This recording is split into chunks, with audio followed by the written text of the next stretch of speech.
तो सभी लोगों का बहुत बहुत स्वागत है ई पाठशाला के चैनल पे। जैसे कि आप सभी को पता है भाई, मेरा नाम विजय है। हम ई पाठशाला चैनल पे एमसीक्यू सीरीज़ चला रहे हैं आजकल, बिकॉज पेपर के पॉइंट ऑफ व्यू से बहुत इंपॉर्टेंट है। आप सभी लोगों ने पॉलिटिकल साइंस का, हिस्ट्री का नवंबर से पहले मैंने कहा था भाई हो जाएगा, क्योंकि नवंबर के फर्स्ट वीक में, दिसंबर के फर्स्ट वीक में एमसीक्यू सीरीज़ आ रही है। And now this is the geography part. हम ज्योग्राफी के ऊपर भी एमसीक्यू सीरीज़ लेके आए हैं आप सभी लोगों के लिए। जैसे कि मैंने कहा था कि हम 100+ क्वेश्चंस को कवर करेंगे। ये वीडियो का पहला पार्ट है, इसके अंदर कुछ क्वेश्चंस होंगे और उसके बाद वीडियो के दूसरे पार्ट में भी हमें कुछ क्वेश्चंस देखने को मिलेंगे। ठीक है, तो अगर आपने ज्योग्राफी सब्जेक्ट लिया हुआ है तो आपके लिए बिंदास होके पढ़ने की कोशिश करिएगा।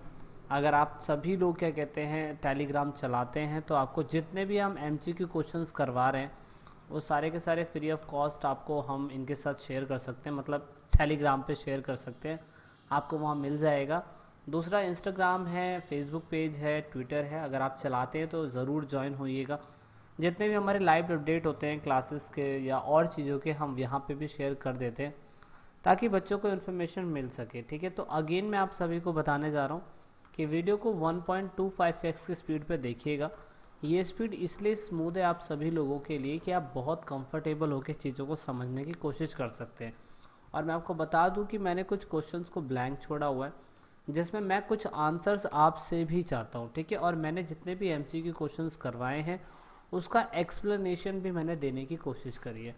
तो आइए स्टार्ट करते हैं बिना किसी टाइम वेस्ट करे, जो पेपर के पॉइंट ऑफ व्यू से इम्पॉर्टेंट है। अगर आपके पास ज्योग्राफी है, आपके पास टाइम है, तो ज़रूर इसे वॉच आउट करिए, पूरा एंड तक देखने की कोशिश करिए। क्वेश्चन नंबर 1 है, हमसे पूछा हुआ है कि यूनियन टेरिटरी कौन सी जिसकी हाईएस्ट डेंसिटी है। देखो, डेंसिटी और पॉपुलेशन में अंतर होता है।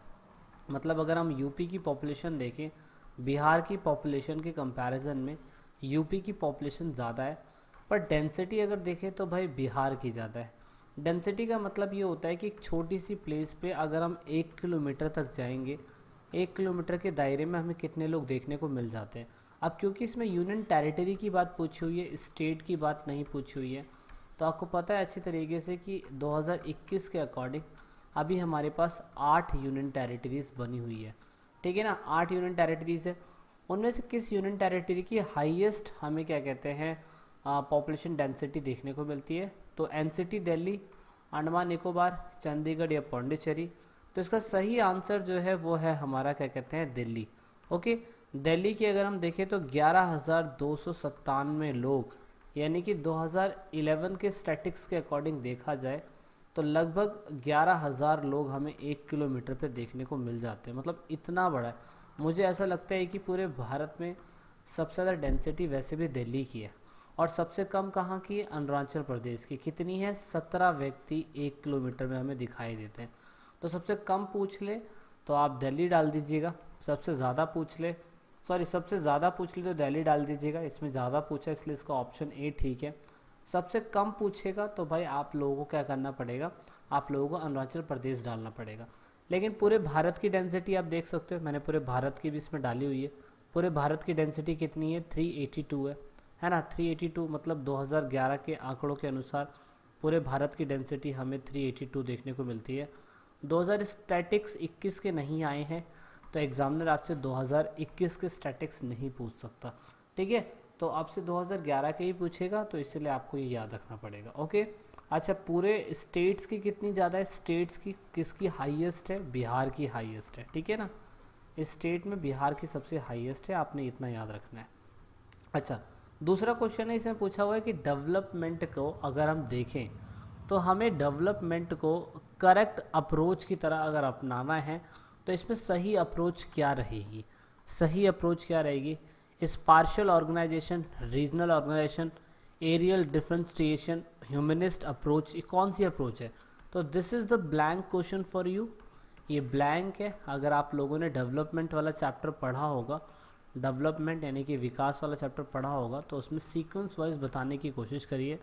मैं चाहता हूँ कि आप ये option a b c d जो भी है ध्यान से पढ़िए, मुझे कमेंट करने की कोशिश करिएगा, आंसर सही होना चाहिए। क्वेश्चन नंबर 3 है, यहाँ पे पूछा हुआ है कि पाना, पारा, पारली, नगरला, धानी, ये असल में सेटलमेंट है, देखो ह्यूमन सेटलमेंट दो टाइप के होते हैं, क्लास 6 या 7 में आपने पढ़ा होगा। एक होता है परमानेंट सेटलमेंट, एक होता है टेम्परेरी सेटलमेंट। लेकिन जब आप क्लास 12 में आ जाते हैं ना, तो फिर परमानेंट सेटलमेंट और टेम्परेरी सेटलमेंट के अलावा भी और भी सेटलमेंट्स हमें देखने को मिलते हैं। ऐसे क्लस्टर्ड सेटलमेंट है, सेमी क्लस्टर्ड सेटलमेंट है, डिस्पर्स्ड सेटलमेंट है, हैमलेटेड सेटलमेंट है। अब यहाँ पे सेटलमेंट के बहुत टाइप हैं, लेकिन लोकल लैंग्वेजेस में ना इन चारों सेटलमेंट में से किन्हीं सेटलमेंट को पारा, पाला, पानी, नगरला, धानी इन नामों से भी जाना जाता है। तो ऐसे कौन से सेटलमेंट को इन नामों से जाना जाता है, पेपर में पूछ लिया है। तो ये आपकी बुक के अंदर है, पाली बस्तियाँ इन्हें बोला जाता है। पाली बस्तियाँ मतलब दैट मीन्स हैमलेटेड सेटलमेंट, आप देख सकते हो। इसको कहाँ बोला जाता है, बहुत सारी जगहों के अंदर इसको पाना, पाना, पाड़ा, पाली, नगरला, ढाडी ऐसी नामों से इसको जाना जाता है। देख रहे हो, मतलब ऐसी जगह है आज भी भारत के अंदर कि हम लोग पाली बस्तियों को ऐसे नामों से पुकारते हैं। तो इसलिए एग्जामिनर आपसे ये क्वेश्चन पूछ लेता है। तो अगेन आप सभी लोग आई होप वीडियो को 1.25x स्पीड पर देख रहे होगे, क्योंकि वीडियो बहुत स्मूथ चलेगी, आपको समझ में आता रहेगा। मैंने आंसर्स को रीज़न के साथ बताने की कोशिश करी है। आपकी बुक से एक एक क्वेश्चन पूछा गया है और एक्सप्लेनेशन मैं साथ में दे रहा हूँ, तो आपके लिए कंफर्टेबल रहेगा। क्वेश्चन नंबर 4 है, यहाँ पे पूछा हुआ है कि which of the following programme sponsored by central government. Central government के द्वारा एक प्रोग्राम चलाया गया था ड्रिंकिंग, इरिगेशन, फिशरी और अफॉस्टरेशन के लिए। अफॉस्टरेशन का मतलब होता है वनों को बचाने के लिए, वाटर का कंजर्वेशन करना था। वाटर के कंजर्वेशन के लिए सेंट्रल गवर्नमेंट ने रूरल पॉपुलेशन को बताया कि किस तरीके से हमें पानी के लिए, इरिगेशन के लिए या दूसरी और चीज़ों के लिए हमें क्या कहते हैं प्रोग्राम चलाने चाहिए। तो इस प्रोग्राम का नाम क्या था, इस प्रोग्राम का नाम था हरियाली। ठीक है ना, हरियाली याद रखिएगा, इसलिए ऑप्शन बी इसका ठीक है, हरियाली। अच्छा, मैं चाहता हूँ आप ये फाइंड आउट करिए, अगर आपने बुक पढ़ी हुई है तो ये कौन से स्टेट के अंदर सबसे पहले चलाया गया था, हरियाली। ठीक है, केंद्र सरकार के द्वारा चलाया गया था। जनसंख्या को पीने के पानी के लिए, सिंचाई के लिए, मत्स्य के लिए, वन रोपण के लिए, जल का संरक्षण करना ज़रूरी था, इसलिए हरियाली एक प्रोग्राम चलाया गया था। क्वेश्चन नंबर 5 है, पूछा हुआ है कि इंडिया की जो पॉपुलेशन है ना, पॉपुलेशन के अकॉर्डिंग ऑक्यूपेशन की कैटेगरीज को 3 कैटेगरीज में बांटा गया है, पर कौन सी 3 कैटेगरीज में बांटा गया वो हमें नहीं पता। तो पॉपुलेशन के हिसाब से ह्यूमंस को श्रमजीवी के हिसाब से 3 कैटेगरी में बांटा गया है, main workers, marginal workers, non workers. अब देख सकते हो मेन वर्कर्स वो होते हैं जिनको 188 दिन तक काम मिलता है। मार्जिनल वर्कर्स वो होते हैं जिनको 188 दिन से कम काम मिलता है। लेकिन नॉन वर्कर वो होते हैं जो अनएम्प्लॉयमेंट होते हैं। तो इसलिए ऑक्यूपेशन की कैटेगरी के हिसाब से इंडिया के अंदर 3 ही कैटेगरी के लोगों को बांटा गया है, main worker, marginal worker, non worker. Employment हमारे भारत देश के अंदर बहुत ज़्यादा है, और जितनी जनसंख्या है ना उसमें से जो नॉन वर्कर्स कैटेगरी के लोग हैं वो डिपेंड है या तो मार्जिनल वर्कर के ऊपर या मेन वर्कर के ऊपर। सोचिए कितनी बुरी बात है हमारे इंडिया के अंदर, है ना। तो ये चीज़ है, आपको थोड़ा सा इस पर फोकस करना होगा। पेपर के अंदर पूछ लेता है एग्जामिनर, बहुत बार पूछा भी हुआ है। नेक्स्ट है ह्यूमन डेवलपमेंट। असल में आज तक ह्यूमन डेवलपमेंट की सही अप्रोच कोई दे ही नहीं पाया है, लेकिन ह्यूमन डेवलपमेंट के सही कॉन्सेप्ट को अगर कोई बताने वाला बंदा था तो वो कौन था, वो था डॉक्टर महबूब उल हक। डॉक्टर पाकिस्तान के बहुत बड़े अर्थशास्त्री थे महबूब उल हक। 1990 में मानव विकास सूचांक बता के इन्होंने बताया कि किस तरीके से लोगों के विकल्पों में वृद्धि अगर हम कर देंगे, बढ़ोतरी कर देंगे, तो सही मायने में वो ह्यूमन डेवलपमेंट है। यानी कि डॉक्टर महबूब उल हक सबसे पहले व्यक्ति जिन्होंने इसको बताया कि किस तरीके से इंसान यानी कि लोगों के विकल्पों में वृद्धि करके हम ह्यूमन डेवलपमेंट कर सकते हैं। क्वेश्चन नंबर 7, आप ही बताइए कि इनमें से कौन सी ऐसी फसल है जो रोपण कृषि नहीं है, यानी कि रोपण फसल नहीं है, यानी कि जिसे हम प्लांटेशन क्रॉप बोलते हैं वो नहीं है। तो इनमें से कौन सी नहीं है, गेहूं नहीं है। ठीक है ना, गेहूं देश के अंदर 14% भागों के ऊपर कृषि करी जाती है गेहूं की, इसलिए वीट जो है हमारा वो प्लांटेशन क्रॉप नहीं है। कॉफ़ी, शुगर, उसके बाद गन्ना, रबड़, ये सारा का सारा क्या कहते हैं हमारा प्लांटेशन क्रॉप है, बट गेहूं प्लांटेशन क्रॉप नहीं है। गेहूं ज़्यादातर उत्तर प्रदेश, मध्य प्रदेश, पंजाब, हरियाणा, राजस्थान, उत्तर प्रदेश, बिहार, है ना, ऐसी जगहों पे गेहूँ उगाया जाता है, तो इसलिए 14% हिस्सों पे तो हम गेहूँ उगाते हैं पूरे भारत में। दूसरा है कि डेवलपमेंट, एक तो होता है ह्यूमन डेवलपमेंट, एक होता है डेवलपमेंट का मतलब क्या होता है असल में। क्या पॉपुलेशन का बढ़ना, कांस्टेंट साइज का बढ़ना, पॉजिटिव चेंज होना या सिंपल चेंज होना क्वालिटी के अंदर, वो पॉपुलेशन बढ़ना है। तो पॉपुलेशन बढ़ना मतलब विकास, विकास का मतलब सिंपल शब्दों में होता है कि परिवर्तन तो हो लेकिन पॉजिटिव हो, क्वालिटी वाला हो। समझ रहे हैं? यानी कि गुणात्मक वृद्धि होना ज़रूरी है। मतलब अगर एक टाइम पे क्या कहते हैं प्लेस की जनसंख्या 100 करोड़ थी, उसके बाद वहाँ की जनसंख्या 110 करोड़ हो गई, तो सोचिए जनसंख्या बढ़ी है पर जनसंख्या की क्वालिटी तो नहीं बढ़ी है ना। सिंपल चेंज तो हुआ है पर पॉजिटिव चेंज नहीं हुआ है। तो इसीलिए पॉजिटिव चेंज होना डेवलपमेंट है क्वालिटी के साथ। ठीक है। क्वेश्चन नंबर 9 यहाँ पे पूछा हुआ है कि यूनियन गवर्नमेंट के द्वारा गंगा को क्लीन करने के लिए एक प्रोग्राम लॉन्च करा गया था। हर बार सरकार लॉन्च करती है, दिल्ली गवर्नमेंट ने भी लॉन्च करा था, बट यहाँ पे यूनियन गवर्नमेंट की बात हो रही है। तो गंगा नदी को साफ करने के लिए नामनी गंगे एक प्लान चलाया गया था, आपकी बुक के अंदर मेंशन है ये। ऑप्शन बी आपको टिक करना पड़ेगा। दिल्ली गवर्नमेंट ने भी क्या कहते हैं रिसेंटली ये चलाया है।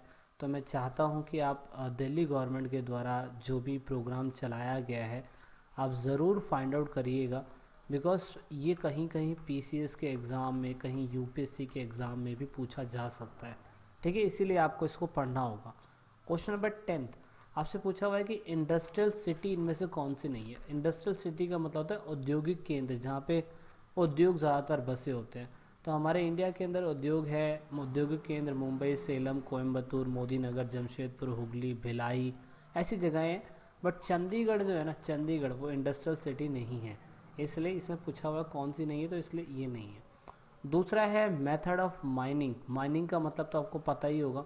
माइनिंग का मतलब होता है ज़मीन के ऊपरी हिस्से से कुछ क्या कहते हैं चीज़ों को निकालना, यानी कि और मैं कह सकता हूँ आयरन्स को निकालना या खनिज को निकालना। खनिज निकालना ठीक हो सकता है। ये ज़मीन के बहुत अंदर से, धरती के अंदर से खनिज को निकालना, और वो माइनिंग के थ्रू ही निकाला जा सकता है। तो इसमें पूछा हुआ है कि इनमें से कौन सा मेथड माइनिंग नहीं है, कौन सा मेथड माइनिंग नहीं है। तो शेल्फ माइनिंग का मतलब क्या होता है? शेल्फ माइनिंग का मतलब होता है कि धरती से कुछ आपने गड्ढा करा, गड्ढा करने के बाद आपने यहाँ पे एक क्या कहते हैं लिफ्ट सी बना दी, फिर यहाँ धरती के नीचे आप खुदाई कर रहे हैं, तो ये शेल्फ माइनिंग हो गया। ओपन कास्ट माइनिंग का मतलब था ऊपरी हिस्से पे ही माइनिंग करना, खनिज को निकालना। अंडरग्राउंड माइनिंग तो यही होती है कि यहाँ पे माइनिंग हो रही है। बट रिफाइनिंग जो है ना, रिफाइनिंग ये माइनिंग का मेथड नहीं होता है। ठीक है ना। आपकी बुक के अंदर वैसे तो दो ही टाइप की माइनिंग दे रखी है, लेकिन रिफाइनिंग जो है वो माइनिंग का मेथड नहीं होता, उसमें तो ऑयल साफ़ किया जाता है। ठीक है। अब 2011 के स्टैटिक्स के अकॉर्डिंग आपसे पूछा हुआ है कि अर्बनाइजेशन का कितना लेवल बढ़ गया है, तो 31.16%। देखो नगरीय जनसंख्या का अनुपात आपकी बुक में दिया हुआ है, 31.16% जो है नगरीय संख्या का अनुपात बढ़ चुका है पिछले कुछ दशकों के अंदर। मतलब हमारा जो अर्बनाइजेशन है इंडिया के अंदर वो बढ़ा है, और बढ़ने का कारण यही है कि आर्थिक विकास, स्वास्थ्य संबंधित चीज़ें जो लोगों को गांव में नहीं मिल पाती है वो शहरों के अंदर मिल पाती है, इसलिए लोग शहरों की तरफ माइग्रेट होते चले जाते हैं। और जब वो माइग्रेट होते रहते हैं शहरों की तरफ, तो फिर अर्बनाइजेशन इंडिया के अंदर देखने को मिलता है। और अर्बनाइजेशन देखने का यही कारण है, इसलिए 31.16% अर्बनाइजेशन हुआ है। दूसरा है अकॉर्डिंग टू सेंसस। सेंसस मतलब वही जनगणना के अकॉर्डिंग, 2011 की जनगणना के अकॉर्डिंग माइग्रेशन जो है ना किन किन जगहों पे ज़्यादा देखने को मिलता है हमें, तो हमें place of origin and place of resident, यानी कि दोनों जगहों पे प्रतिकर्ष कारक और अपकर्ष कारक दोनों ही कहीं ना कहीं कारण बनते हैं माइग्रेशन के लिए। Question number 14, you need to answer this question number 14। ठीक है, इस क्वेश्चन नंबर 14 का आपको आंसर करना है। इसको मैं आपके लिए पेंडिंग छोड़ दे रहा हूँ, मुझे कमेंट करके बताने की कोशिश करिएगा। क्वेश्चन नंबर 15, ब्राज़ील के अंदर आज भी कॉफ़ी प्लांटेशन को दूसरे नामों से पुकारा जाता है। ठीक है, जैसे अपने इंडिया के अंदर गेहूं के भी बहुत किस्म होती है, जैसे अभी आपने सेटलमेंट का नाम पढ़ा था वो कुछ और था, ऐसी ब्राज़ील के अंदर कॉफ़ी प्लांटेशन को दूसरे नाम से पुकारा जाता है। और ब्राज़ील के अंदर इसको क्या बोलते हैं? फेडेंजास करके इसे बोला जाता है। ठीक है ना। तो ये पेपर में पूछा हुआ है। क्वेश्चन नंबर 16, कैपेसिटी अप्रोच, इसे बोलते हैं क्षमतात्मक सिद्धांत बोलते हैं भाई इसे। मतलब यहाँ पे बोला हुआ है कि अगर विकास हो रहा है, अगर डेवलपमेंट हो रहा है, तो वो क्षमता के अकॉर्डिंग हो वो ज़्यादा अच्छा है। और इसको सबसे पहले किसने दिया है? प्रोफेसर अमृत सेन ने, ठीक है ना, डॉक्टर महबूब उलक ने नहीं दिया है। अब ये कैपेसिटी अप्रोच क्या है, मैंने अपनी वीडियो के अंदर बता रखा है चैप्टर के अंदर। अगर आपने डेवलपमेंट वाला चैप्टर पढ़ा है, अगर आपने चैप्टर पढ़ा है तो मेरे को पता है कि आपको कैपेसिटी अप्रोच के बारे में बहुत अच्छी तरीके से पता होगा। नेक्स्ट क्वेश्चन है, हमारी कंट्री के अंदर अगर सबसे ज़्यादा कम रेनफॉल देखा जाता है तो कहाँ देखा जाता है? वो डेक्कन प्लेट्यूज़ के अंदर सबसे कम देखने को मिलता है, ठीक है। तो ऑप्शन बी इसका सही है। फिर यहाँ पे पूछा हुआ है कि इंडोनेशिया के अंदर ना, इंडोनेशिया अगर आप देखें, इंडोनेशिया के अंदर आपसे पूछा हुआ है कि प्लांटेशन जो है ना, वो भी शुगर कैन का, उसमें मोनोपोली कौन सी कॉलोनियल कंट्री की देखी गई थी? तो भाई सभी लोगों को पता है कि इंडोनेशिया के अंदर ना अंग्रेज लोग नहीं गए थे। इंडोनेशिया के अंदर दूसरी ईस्ट इंडिया कंपनी गई थी, और ईस्ट इंडिया कंपनी को हम इसे डच ईस्ट इंडिया कंपनी बोलते थे। तो डच लोगों की मोनोपोली वहाँ पे थी। शुगर प्लांटेशन के ऊपर पूरी तरीके से डच लोगों का ही डोमिनेंस था, और इंडोनेशिया के ऊपर डच लोगों ने ही काफ़ी सालों तक राज किया था। Question number 19, fort town. Fort से याद आ जाता है आपको किलो के बारे में, और आज की डेट में फोर्ट टाउन अगर हमें कहीं देखने को मिलते हैं तो सिर्फ और सिर्फ वो राजस्थान जैसे प्लेसेस पे देखने को मिलते हैं।